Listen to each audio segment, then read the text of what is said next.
শিশির ভেজা শীতের সকাল, কুয়াশার চাদর ভেদ করে উঁকি দিয়েছে সূর্যের লাল আলো। আর এই আলো গায়ে মেখেই কাজ করছেন গ্রামের কৃষকরা। আজ চলে এসেছি তাদের সঙ্গে একবেলা বসে খাবো বলে। দর্শক, এক এক অঞ্চলের এক এক খাবার কালে কালে বিখ্যাত হয়ে উঠেছে। তেমনি আলু ঘাটি বগুড়ার একটি ঐতিহ্যবাহী সুস্বাদু খাবার। জিভে জল আনবার মতো এই খাবার সম্পর্কে অনেকেরই জানা, আবার অনেকেরই অজানা।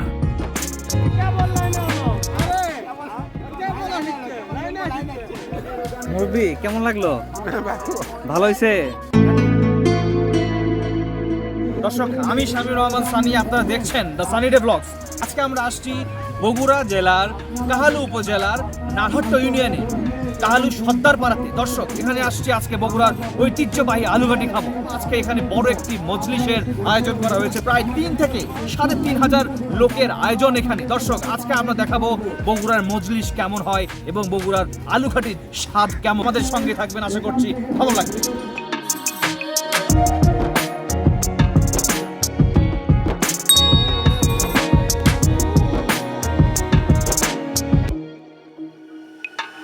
সূর্য ওঠার আগে থেকেই শুরু হয়ে গিয়েছে গ্রামের একটি বড় উঠানে এই আলু ঘাটি রান্না করবার পুরো প্রক্রিয়াটি।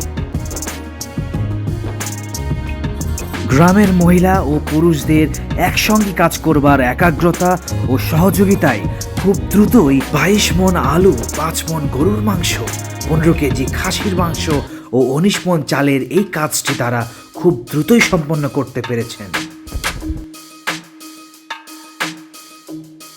দর্শক, দেখতে পাচ্ছেন তারা কিভাবে আলু সিদ্ধ করছেন এবং কতগুলো হাঁড়িতে, বড় বড় হাঁড়িতে এক সারি করে রান্না চলছে।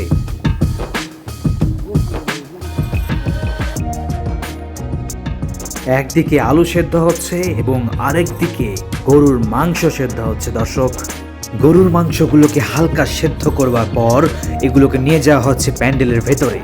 ঠিক এখানেই তারা গরুর মাংসগুলোকে সমান পরিমাণে ভাগ করে এই কড়াইগুলোতে রাখবেন এবং এই কড়াইগুলোর মাংস চলে যাবে সেই বড় হাঁড়ির আলুর ভেতরে। কিন্তু তার আগে আলু সিদ্ধের হাঁড়িতে যে আলু রয়েছে সেই আলুকে মেশ করবার জন্য তারা একটি পদ্ধতি অবলম্বন করে থাকেন।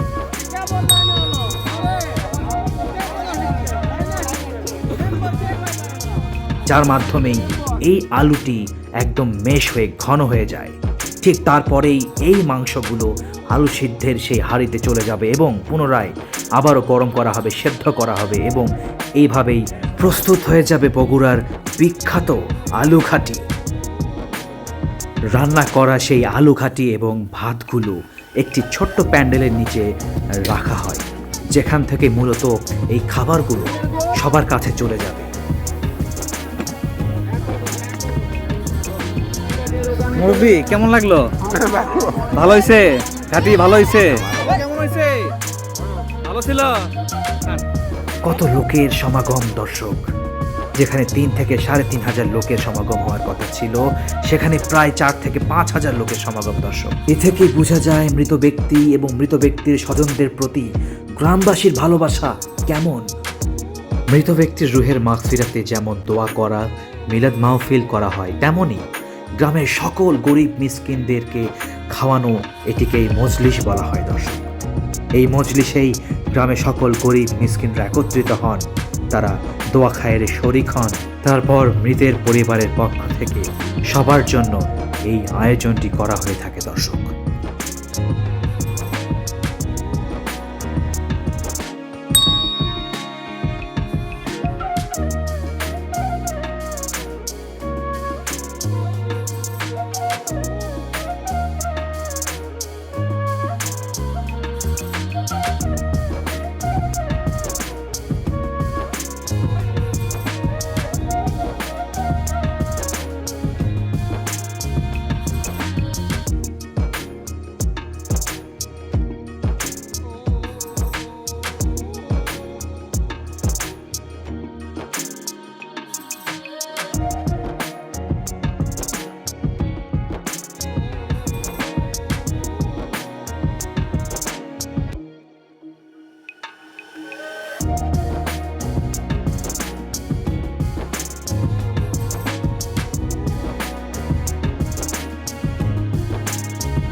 দর্শক আজকে আপনারা দেখলেন যে আসলে এই মজলিসটা কীরকম এবং এই মজলিসের কি আমেজ দর্শক, কত লোক, মহিলা পুরুষ সবাই আসছে এখানে।